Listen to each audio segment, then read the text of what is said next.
যে সৌদিতে যারা খাদ্দামা হিসেবে আসে তাদেরকে অনেকে মনে করে যে এরা খাদ্দামা, এদের সাথে জেনা করা যায় জি না। এদের কাগজ পাতি দলিল সই স্বাক্ষর কোথাও তাদেরকে দাসী হওয়ার কথা লেখা নাই। তারা সবাই হর।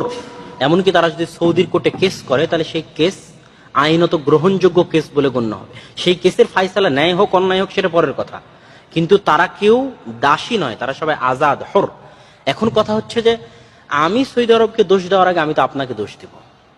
এরা কেন দেশ থেকে আসলো? তাদের আশা কি জায়েজ? হ্যাঁ, একজন নারী মাহরাম ছাড়া একদিনের বেশি সফর করতে পারে? সেখানে বছরকে বছর কিভাবে আরেকজনের বাড়িতে কাজ করতে পারে?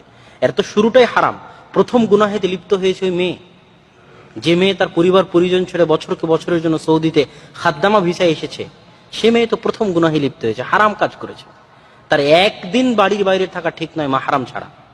মাহরাম মানে যার সাথে তার বিয়ে হারাম, তার পিতা, তার মাতা, তার ভাই, তার বোন, তার স্বামী, তাদের ছাড়া একদিন সে বাড়ির বাইরে থাকতে পারবে না। একমাত্র সামান্য টাকার জন্য এভাবে নিজেকে বিক্রি করে দিতে হয়? না খায় নাহি মারাই গেল, একতলা নাহিন বাড়ি হবেই না, পাকা দিয়ে নাহিন বাড়ি হবেই না, মাটির বাড়িতে কি থাকা যায় না? গোস্ত দিয়ে পোলাও দিয়ে নাহিন ভাত খাওয়া যাবে না, পান্তা দিয়ে কি মানুষ ভাত খায়নি? হ্যাঁ, পান্তা দিয়ে ভাত খাওয়া যায় না? যে ভাত পান্তা দিয়ে ভিজিয়ে রাখা হয় 6 ঘন্টা, সেই ভাত